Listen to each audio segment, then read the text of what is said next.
4절까지. 화면에 자막이 나오니까요, 우리가 같이 합독하도록 하십시다.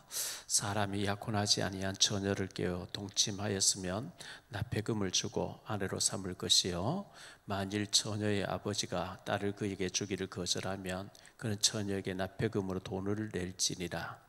너는 무당을 살려두지 말라. 짐승과 행음하는 자는 반드시 죽일지니라.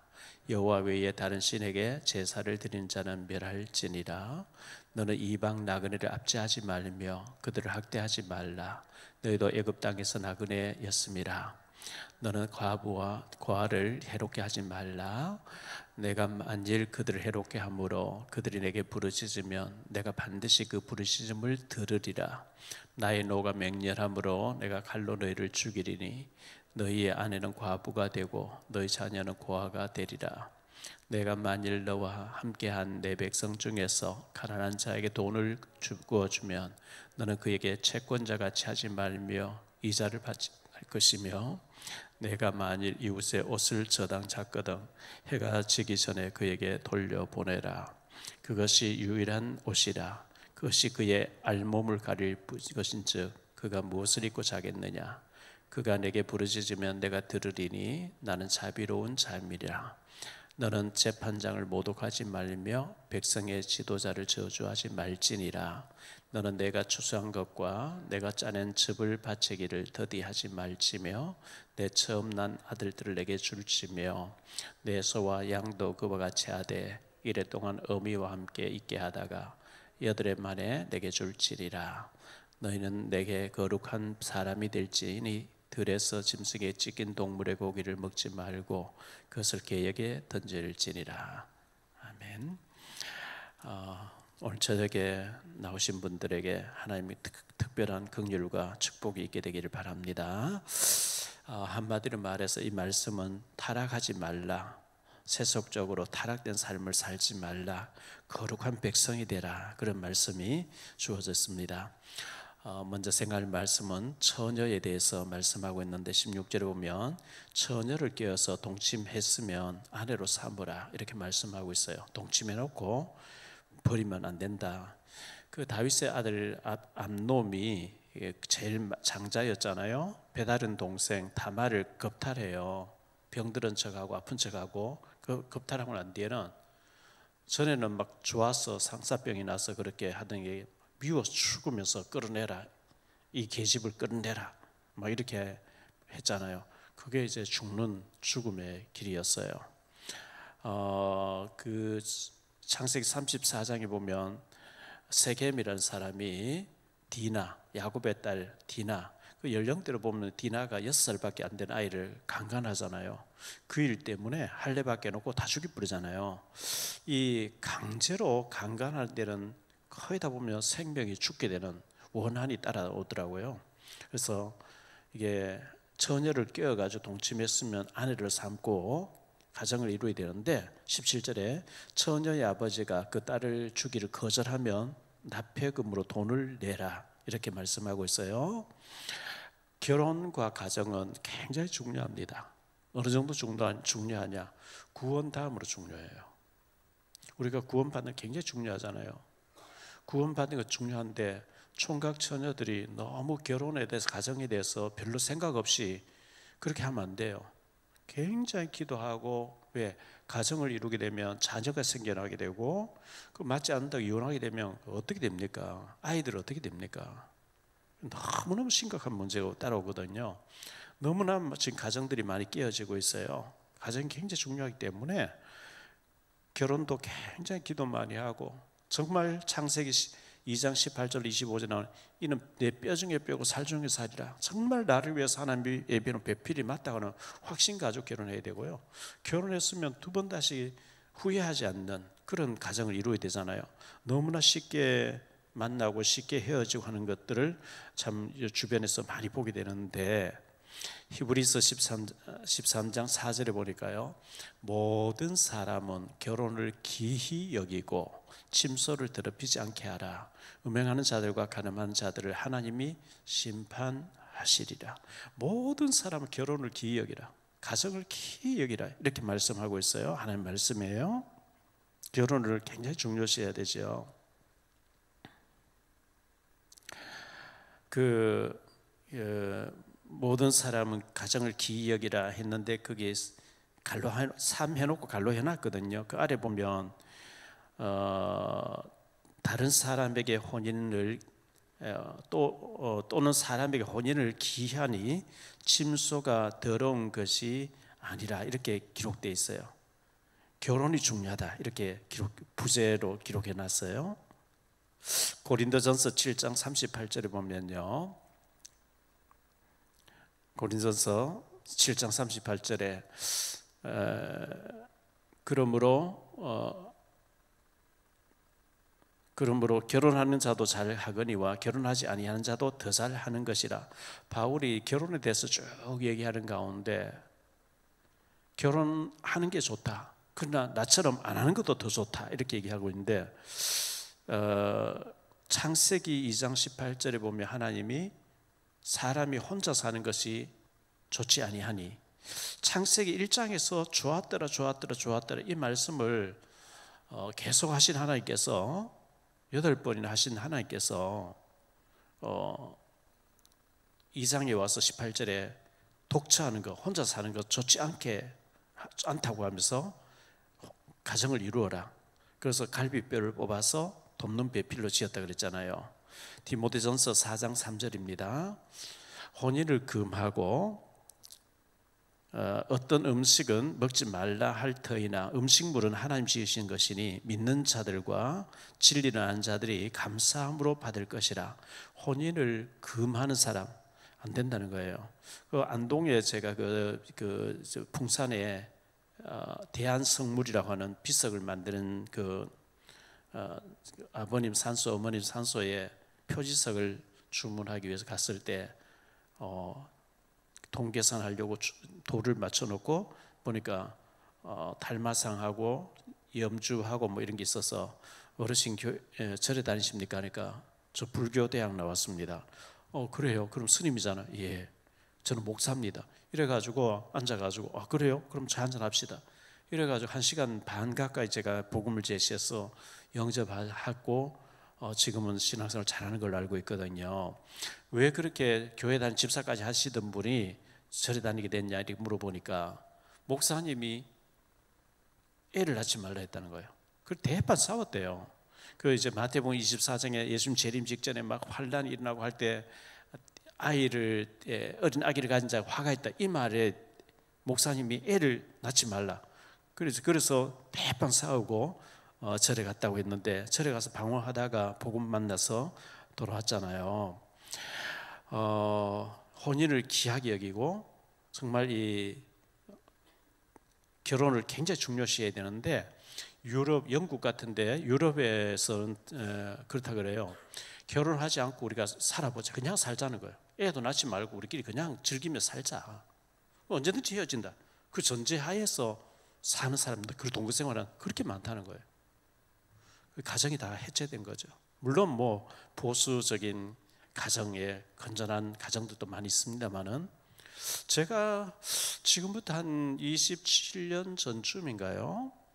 북경에 누구 와달라 해서 북경에 가서 말씀을 전했거든요. 전하고 저녁에 이제 뭐 차 마시러 이제 지금 생각해보면 왕징이라는 곳, 조선족이 많이 사는 곳, 한국 사람 많이 사는 곳인데 가니까 그 커피숍 같은 카페인데 대학생들이 그렇게 많이 앉았고, 그 이제 선교사님이 하는 얘기가, 저희들이 유학 왔는데 물론 학교 다니는 사람 있지만 학교 안 다니고 동거생활이 그렇게 많다는 거예요. 벌써 그게 25년 훨씬 전의 일이에요. 부모님 속이고 동거생활하고 그렇게 술 많이 마시고 학교 안 가고 속이고 있다, 그런 얘기를 많이 들었어요.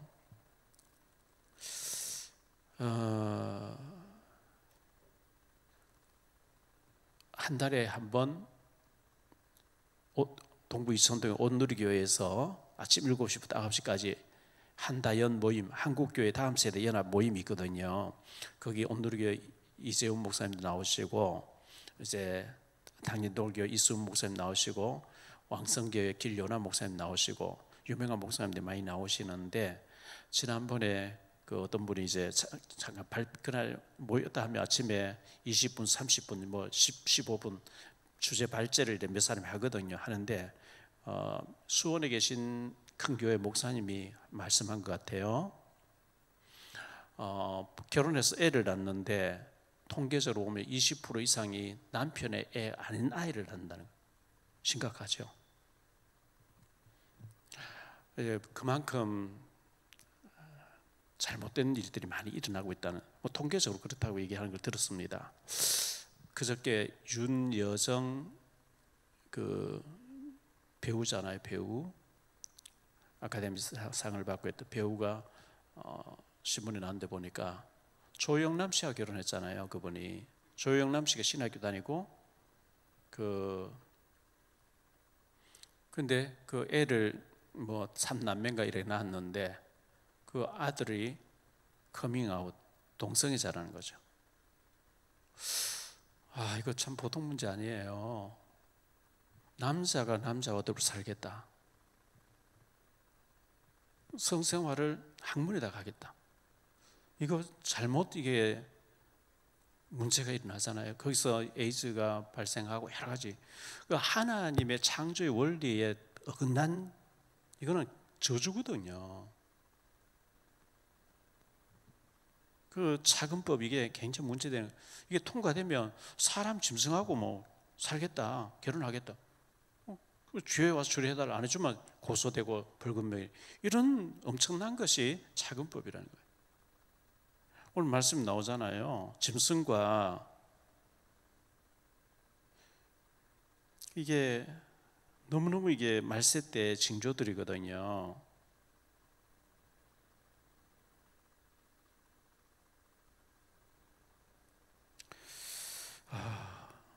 그래서 이게 참 19절에 나오네요. 짐승과 행음하는 자는 반드시 죽일지니라. 이게 이런 법이 차근법 통과되면 이런 무시무시한, 우리 아이들이 정말 고귀하게 자라야 되는데 초등학교 때부터 그걸 가르친다는, 너게 성전을 할 수 있다. 그걸 부모가 반대하면 고소할 수 있다. 이런 것이 차근법이기 때문에 참 무서운 것인데요.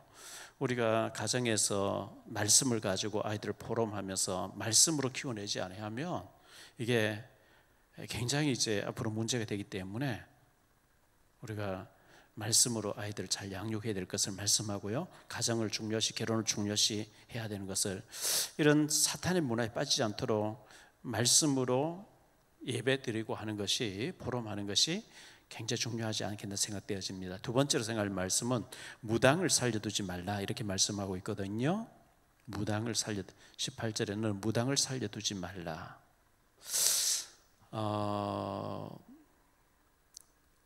신문이나 어떤 통계에 보면 무속인들 얘기가 30% 가까이 기독교인들이 전보로 온다는 거예요. 구원의 확신이 없으니까 그렇겠죠. 저는 그 윤 대통령 참 안타까운 것이 대통령 옆에 법사들, 무속인들, 이거 안 될 일이거든요. 여자는 무당이라 그러고 남자는 법사라 그러잖아요. 그런 사람들을 주변에, 지금도 계속 신문 나대요. 뭐 건진 법사가 5천만 원 뭐 뇌물 받고 고가의 뭘 여사에게 전달하려고 하고 뭐 이래 수사하고 있다는 이런 얘기 계속 나오는데, 참 불행한 일이죠. 국가 지도자는 바른 판단력을 가지고 해야 되는데 무속인 말 들으면 되겠습니까? 레위기 19장 26절입니다. 너희는 무엇이든지 핏째 먹지 말며 점을 치지 말며 술법을 행하지 말며 점을 치지 말라, 이렇게 말씀하고 있죠. 신명기 18장 9절로 12절입니다. 내 하나님 여호와께서 네게 주신 땅에 들어가거든 너는 그 민족들의 가증한 행위를 본받지 말 것이며 그의 아들이나 딸을 불 가운데로 지나게 하는 자나 점쟁이나 기흉을 말하는 자나 요술하는 자나 무당이나 진언자나 신접자나 박수나 좋은 자를 너희 가운데에서 용납하지 말라. 이런 일을 행하는 모든 자를 여호와께서 가증히 여기시나니 이런 가증한 일로 말미암아 내 하나님 여호와께서 그들을 내 앞에서 쫓아내었느니라. 가나안 땅에 있는 사람들이 그런 가증한 일을 많이 행했다는 거예요. 자기 자녀를 불 가운데 지나게 하고 내 잘 되려고 자녀를 불에 태운다는 게 말이 됩니까? 그런데 그런 잘못된 종교 이교에 빠지면 그래 된다는 거예요. 레위기 19장 31절입니다. 너희는 신접한 자와 박수를 믿지 말며 그들을 추종하여 스스로 더럽히지 말라. 난 너희 하나님 여호와니라. 신접한 여자, 신접한 자, 박수. 이 귀신에게 덮으신 사람, 귀신이 또 기가 막히게 알아맞히는 척해요.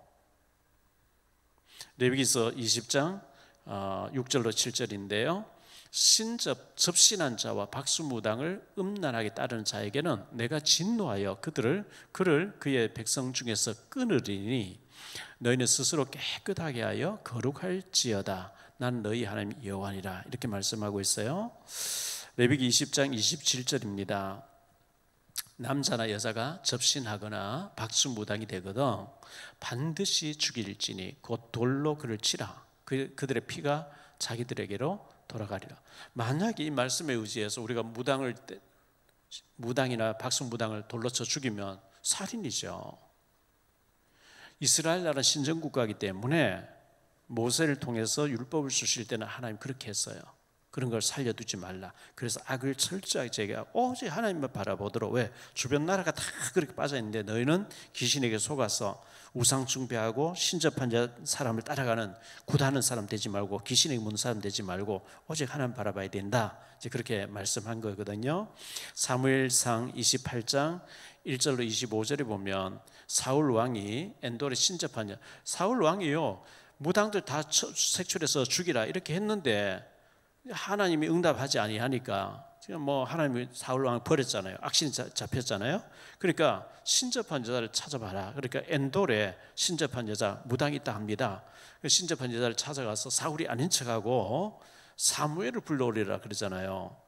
그런데 여자가 막 사무엘이라고 이렇게 또 음성도 내고 해요. 사무엘을 무당이 불러올리는 게 아니고 사무엘이 네가 왜 나를 불러올렸냐 또 이런 얘기 하거든요. 그러니까 다 속는 거, 진짜인 줄 알고 속는 거죠.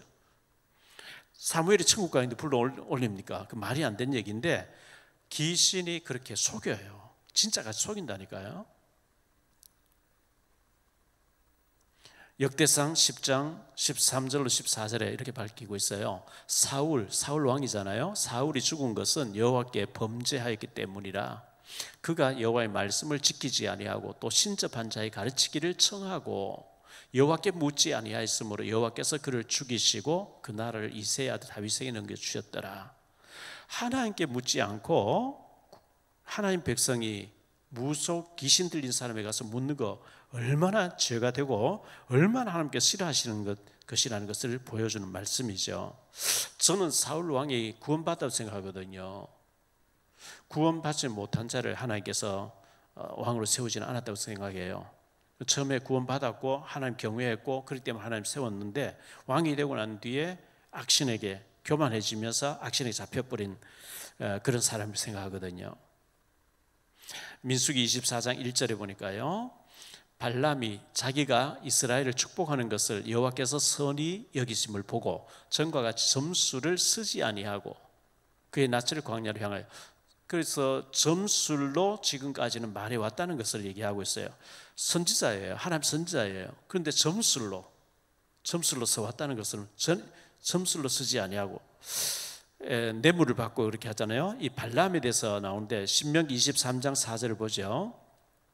그들은 너희가 애굽에서 나올 때에 떡과 물로 너희를 길에서 영접하지 아니하고 메소포타미아의 부돌 사람 부올의 아들 발람에게 뇌물을 주어 너희를 저주하게 하려 하였으나, 이 선지자가 뇌물을 받고 하나님 말씀 바르게 전해야 될 사람이 그들이 듣고 싶은 얘기를 해준다는 거, 하나님 백성 저주한다는 거 얼마나 이게 타락한 선지자입니까?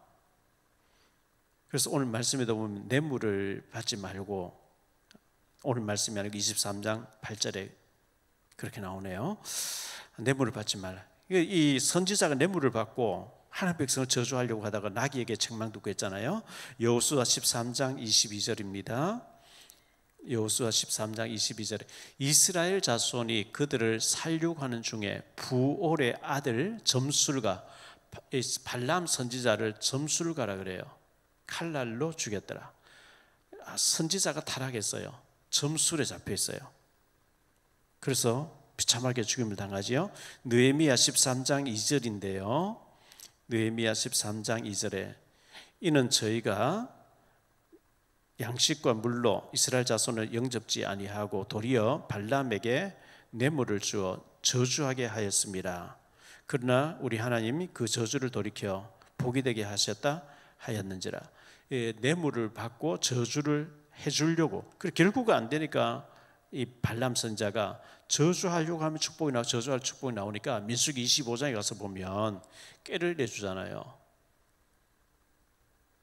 이 여자들이 나체로 바알에게 제사를 지내면서 이스라엘 남자들을 불러들여가지고 간음하게 해라. 그래가지고 그 일로 하루에 24,000명이 죽게 되는 비극이 왔는, 그것을 꾀를 내줬거든요. 뇌물을 받고. 이렇게 큰 이 선자가 잘못되어지고 점술에 잡히고, 베드로후서 2장 15절에 발람에 대해서 얘기합니다.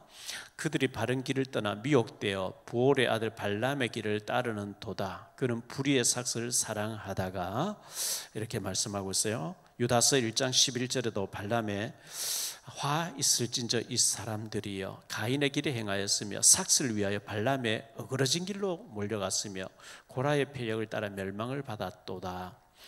그 과거에 통일교가 한창 그 막 문선명이 살아서 힘있게 활동하고 뭐 7천상을 막 합동 결혼식하고 할 때 목회자들을 유럽 여행 보내준다. 뭐 가난한 목사들이 좋잖아요. 모르고 갔는데 알고 보니까 통일교인 거예요. 그리고 뭐 가서 여행 대접받고 뇌물 받고, 그러니까 통일교로 넘어가고 이런 일이 많이 있었거든요. 이 이단 적그리스도 사이비들이 그렇게 목사들을 유혹하는데 발람 선자가 바로 그런 타락한 선지자였습니다. 계시록 2장 14절에 발람에 대해서 얘기합니다. 그러나 네게 두 가지 책망할 것이 있나니 거기 네게 발람의 교훈을 지킨 자들이 있도다. 이 발람의 교훈, 뇌물을 받고 타락하는 거예요. 열왕기하 2장 21장 6절입니다. 열왕기하 21장 6절에 또 자기의 아들을 불 가운데로 지나게 하며, 보세요. 부모가 복을 받기 위해서 자기 아들을 불 가운데 통과하게 죽여요. 점치며 사수를 행하며 신접한 자와 박수를 신임하여 여호와께서 보시기에 악을 많이 행하여 그 진노를 일으켰으며, 이렇게 말씀하고 있는데요. 이게 누구냐면 므낫세 왕이에요. 므낫세 왕이 남조 유다의 14대 왕이었는데 히스기야의 아들이거든요. 그의 아버지 히스기야는 너무 믿음이 좋은 사람이었어요. 히스기야가 병들어 죽잖아요. 이사야 가서 집안 정리하세요, 하나님 데려가신다 했습니다. 그런데 히스기야가 의사를 찾지 않고 약을 찾지 않고 낯을 벽으로 향하고, 하나님 제가 전심과 전심으로 하나님을 의지하고 찾고 했던 기억해달라, 울면서 하나님만 매달렸는데, 이사야가 말씀처럼 나온 도로 들어가서 15년 생명 연장해 준다 해라. 그래서 연장된 가운데 3년 지나고 난 뒤에 낳은 아들이 므낫세예요. 사형 선고 받았다가 살게 됐으면, 그리고 3년 지났을 때 므낫세 아들이 태어났으면 히스기야가 하나님 대해서 막 생명 걸고 복음을 전해야 되는데 그냥 방치해 놓은 거예요. 므낫세가 왕이 되는데 얼마나 타락하는지 몰라요. 최악의 왕이 되는 거예요. 우상 숭배하고요, 자기 아들을 불 가운데 통과하게 하고요. 이 너무너무 이 잘못된 그 므낫세 왕이었는데, 열왕기하 23장 24절 25절 보겠습니다. 요시야가 또 유다 땅과 예루살렘에 보이는 신접한 자와 점장이와 드라빔과 우상과 모든 가증한 것을 다 제거하였으니 이는 대제사장 hil기야가 여호와의 성전에서 발견한 책에 기록된 율법의 말씀을 이루려 함이라. 요시야와 같이 마음을 다하며 뜻을 다하며 힘을 다하여 모세의 모든 율법을 따라 여호와께로 돌이킨 왕은 요시야 전에도 없었고 후에도 그와 같은 자가 왕이 없었다, 이렇게 말씀하고 있는데, 이 요시야 왕은 16대 왕이었어요. 14대 왕이 므낫세였고 16대 왕이 요시야였는데, 자, 역대하 33장 6절로 13절 한번 봅시다. 이 므낫세에 대해서 나오는데요. 역대하 33장 6절로 13절입니다. 또 흰놈의 아들 골짜기에서 그의 아들들을 불 가운데로 지나가게 하며 또 점치며 사슬과 요술을 행하며 신접한 자와 박수를 신임하여 여호와 보시기에 악을 많이 행하여 여호와를 진노하게 하였으며 또 자기가 만든 아로새긴 목상을 하나님의 전에 세웠더라. 옛적에 하나님이 이 성전에 대하여 다윗과 그의 아들 솔로몬에게 이르시기를 내가 이스라엘 모든 지파 중에서 택한 이 성전과 예루살렘에 내 이름을 영원히 둘지라. 만일 이스라엘 사람이 내가 명령한 일들 곧 모세를 통하여 전한 모든 율법과 율례와 규례를 지켜 행하면 내가 그들의 발로 다시는 그의 조상들에게 정하여 준 땅에서 옮기지 않게 하리라 했었으나 유다와 예루살렘 주민이 므낫세의 꾀임을 받고 악을 행한 것이 여호와께서 이스라엘 자손 앞에서 멸하신 모든 나라보다 더욱 심하였더라. 여호와께서 므낫세와 그의 백성에게 이르셨으나 그들이 듣지 아니하므로 여호와께서 아수르 왕의 군대 지휘관들이 와서 치게 하심에 그들이 므낫세를 사로잡고 쇠사슬로 결박하여 바벨론으로 끌고 간지라. 그가 환난을 당하여 그의 하나님 여호와께 간구하고 그의 조상들의 하나님 앞에 크게 겸손하여 기도하였으므로 하나님이 그의 기도를 받으시며 그의 간구를 들으시사 그가 예루살렘 돌아와서 다시 왕위에 앉게 하시매 므낫세가 그제서야 여호와께서 하나님이신 줄을 알았더라. 히스기야 왕이 자기 아들에게 복음을 안 심었어요. 방치했어요. 그래서 므낫세가 너무 가정한 것을 많이 섬기고 하나님 전에 우상 갖다 놓고 아들을 불가운, 그래서 포로대 갔다가 어려움 당하니까 하나님 찾게 돼서 찾으니까 다시 돌아오게 해주셨다. 그제서야 여호와가 하나님인 줄 알게 됐다. 이렇게 많은 시행착오, 많은 우상 숭배하고 많은 고통을 당하고 저주받다가 고통 후에 므낫세가 하나님 알게 됐다. 이게 부모 책임이죠. 히스기야 책임이에요. 열왕기하 1장 1절로 4절을 볼게요. 아합이 죽은 후에, 아합의 아들입니다. 아합이 죽은 후에 모압이 이스라엘을 배반하였더라. 이 아하시야는 아합의 북이스라엘 7대 왕 아합 왕의 아들이거든요. 아하시야가 사마리아에 있는 그의 다락 난간에서 떨어져 병들매 사자를 보내어 그들에게 이르되 가서 에그론의 신 바알세붑에게 이 병이 낫겠나 물어보라 하니라. 여호와의 사자가 디셉 사람 엘리야에게 이르되 너는 일어나 올라가서 사마리아 왕의 사자를 만나 그에게 이르기를 이스라엘의 하나님이 없어서 너희가 에그론의 신 바알세붑에게 물으러 가느냐. 그러므로 여호와의 말씀이 네가 올라간 침상에서 내려오지 못할지라 네가 반드시 죽으리라 하셨다 하라. 엘리야가 이에 가니라. 그래서 이제 아하시야가 죽죠. 이스라엘에 하나님 계시는데 에그론의 신 바알세붑에게 내 병이 나을지 하나님이 죽는다 그랬어요. 이스라엘 백성들이 얼마나 타락되어 있고 영적으로 어두운 것을 보여주죠.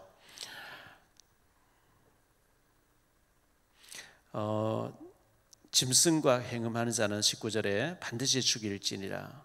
20절에 여호와 외에 다른 신에게 제사를 드린 자는 멸할지니라. 이렇게 말씀하고 있어요. 세 번째로 생각할 말씀은 나그네와 과부와 고아인데요. 22절 이하에 보면 나오죠. 21절부터 24절까지 보겠습니다. 너는 이방 나그네를 압제하지 말며 그들을 학대하지 말라. 너희도 애굽 땅에서 나그네였음이라. 너는 과부나 고아를 해롭게 하지 말라. 내가 만일 그들을 해롭게 함으로 그들이 내게 부르짖으면 내가 반드시 그 부르짖음을 들으리라. 나의 노가 맹렬함으로 내가 칼로 너희를 죽이리니 너희의 아내는 과부가 되고 너희의 자녀는 고아가 되리라. 이렇게 말씀하고 있어요. 힘이 없는 자, 또 굉장히 가난하고 소외된 자, 어려움 당하는 자를 어렵게 만들지 말라. 이렇게 말씀하고 그들이 부르짖으면 하나님께서 들으신다. 이렇게 말씀하고 있어요.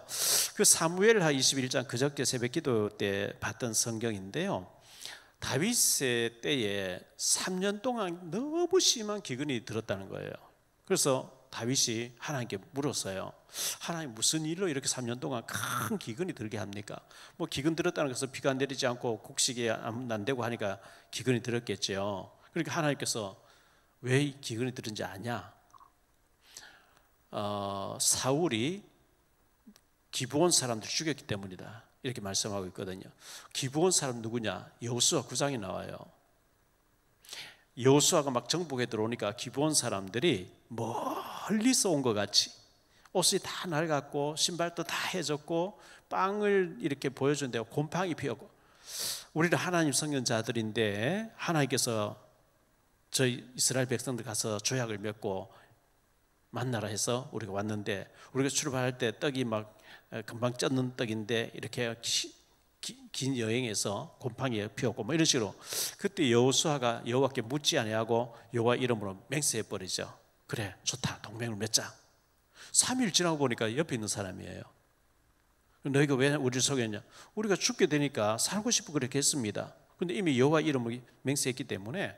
그런데 여호수아 10장에 보면 그 예루살렘 왕부터 시작해 다섯 그 방백들이 기브온 사람 치게 되거든요. 기브온 사람들이 여호수아에게 빨리 와서 우리를 구원해 달라고, 우리가 당신들하고 언약 맺은 것 때문에 이들이 우리를 칩니다.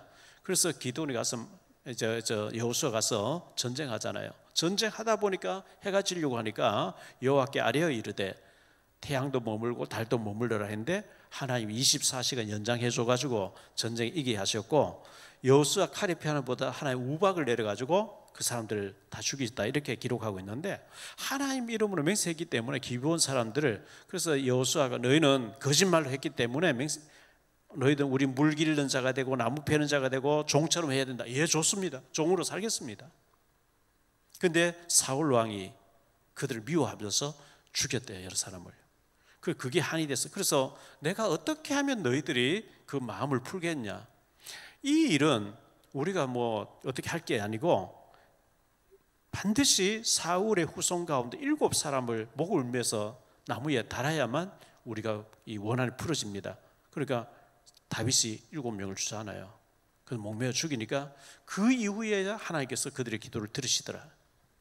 불신자들도요, 예수 믿는 사람에게 억울한 일 당해서 울부짖으면 하나님 들으신다 그랬어요.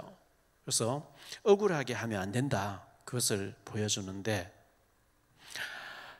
그 다음에 네 번째, 가난한 자에게 어떻게 해야 되는지, 가난한 자에 대해서 25절로 27절에 말씀하고 있어요. 우리 주변에 가난한 자들이 많이 있잖아요. 네가 만일 너와 함께한 내 백성 중에서 가난한 자에게 돈을 구워주면 너는 그에게 채권자같이 하지 말며 이자를 받지 말 것이며, 내가 만일 이웃의 옷을 저당 잡거든 해가 지기 전에 그에게 돌려보내라.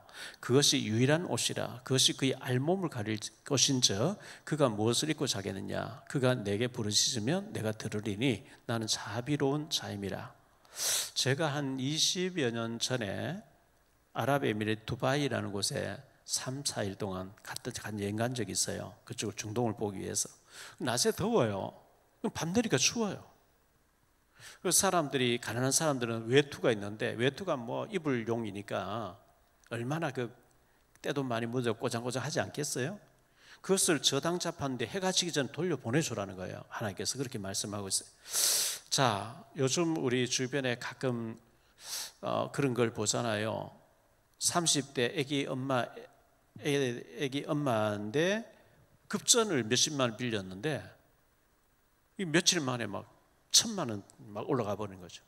갚는데 계속 이자 악질이죠. 그래 못 견뎌 자살했잖아요, 지난번에요. 우리 아이들, 청년들에게 이거 알려야 되고 학생들 알려야 돼요. 급전 필요하다고 해서 그 사채를 내버리면 100만 원 빌리면 이자로 미리 30만, 20만 떼버리고요. 그리고 하루에 뭐 몇십만 원, 몇백만 원 막 불어나게. 그게 그런 법을 왜 놔두는, 그런 걸 왜 정부에서 왜 놔두는 저는 이해가 안 돼요. 강한 법을 만들어서 처형해버려야 돼요. 너무 악랄하게 막 신체 포기 각서설하고 막 이래가지고 못 견뎌서 자살하도록 그런 일이 비일비재하게 일어나거든요. 싱가포르이 그런 거 잘했잖아요. 리칸유 전 총리가요. 너무 엄하게 해버리는 그런 일이 없는데 우리나라는 법이 너무 이게 약해요. 마약하다 걸려도 뭐 들어가서 벌금 내고 나오고 이런 식으로 돼 있으니까 이게 계속 이제 잘못되잖아요. 그래서 가난한 자에게 빌려줬으면 채무자같이 막 독촉하고 이렇게 하지 말라 이렇게 말씀하고 있어요. 우리 주변에 가난한 자들 항상 있을 것인데 잠언 19장 17절에 이렇게 말씀하고 있어요. 가난한 자를 불쌍히 여기는 것은 여호와께 구워주는 것이니 그 선행을 여호와께서 갚아주시리라. 가난한 자를 불쌍히 여기는 것은 여호와께 구워드리는 것이기 때문에 그의 선행을 하나님이 갚아주신다 그랬어요. 우리 주변에 가난한 자들 많이 있거든요. 고아와 과부와 병든 자, 독거노인들, 우리가 앞으로 교회가 좀 안정되고 하면 그들에게 반찬도 해드리고 선한 일도 해야 돼요. 하나님께 구워주는 것이라 했거든요.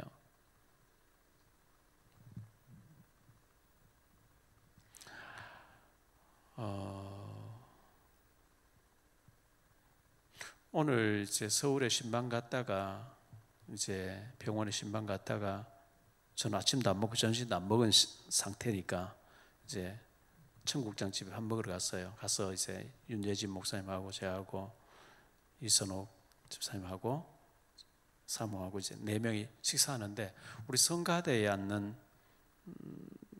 집사님이 오신 거예요.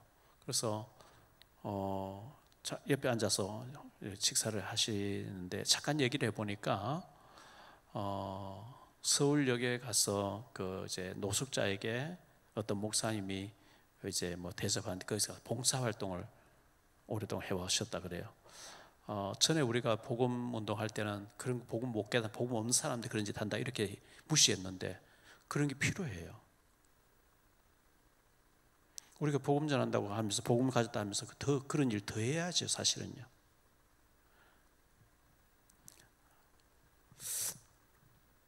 가난한 자 우리가 생각해야 되고요. 예수 믿는 사람이 급전, 뭐 협박 이런 거 이사 많이 받는 거 하면 안 돼요. 굉장히 하나님께서 싫어하시는 거기 때문에. 자, 마지막으로 저주하지 말라 이렇게 말씀하고 있어요. 28절로 31절인데 저주하지 말라. 너는 재판장을 모독하지 말며 백성의 지도자를 저주하지 말지니라. 너는 내가 추수한 것과 내가 짜낸 첩을 바치기를 더디하지 말지며 내 처음 난 아들들을 내게 줄지며 내 소와 양도 그와 같이 하되 이래 동안 어미와 함께 있게 하다가 8해 만에 내게 줄지니라. 너희는 내게 거룩한 사람이 될지니 들에서 짐승에 찢긴 동물의 고기를 먹지 말고 그것을 개에게 던질지니라 이렇게 말씀하고 있어요. 거룩한 사람이 되라. 타락한 사람 되지 말고 거룩한 사람 되라. 오늘 말씀 한마디로 말하면 타락한 자가 되지만 타락된 생활을 하지 말고 거룩한 백성이 돼. 왜? 하나님이 거룩하신 분이기 때문에 하나님 자녀된 우리도 거룩한 생활을 하기를 원하시는데요. 결론적으로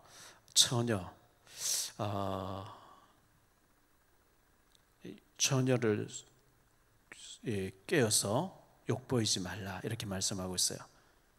가정 중요시해야 되고요. 자녀 어릴 때부터 말씀을 잘 양육하지 아니하면 히스기야가 그렇게 중요한 사람이었는데 아들 므낫세는 최악의 왕이 되는 거예요. 52년 동안 왕으로 있으면서 얼마나 타락하는지 모르죠. 그래서 하나님께서 하나님께서 이스라엘 백성들 가운데 저 북쪽 이스라엘에는 여로보암의 죄, 남쪽 유다에는 므낫세의 죄, 그것을 굉장히 가증스러이 말씀하고 있거든요. 그리고 두 번째로 무당이나 접신자, 법사, 이 점수를 잡혀 있는 사람 가까이 하면 안 됩니다. 그런 걸 전보로 다니는 좋아하는 사람 가까이 하면 같이 망해요. 절대 우리는 하나님 의지해야 되고 하나님 신뢰해야지 이 무속인들 가까이 하면 망합니다. 그리고 세 번째로 나그네와 고아를 소중하게 여기고 우리가 그들을 도와주는 것이 하나님께 꾸며주는 것이고 하나님 기뻐하시는 일이라는 것을 기억하고 축복받는 우리 모두가 되시기를 예수 이름으로 축복합니다. 214장 찬송 한 장 더 부르고 우리 기도하도록 하겠습니다. 214장 아까 불렀던 찬송인데요.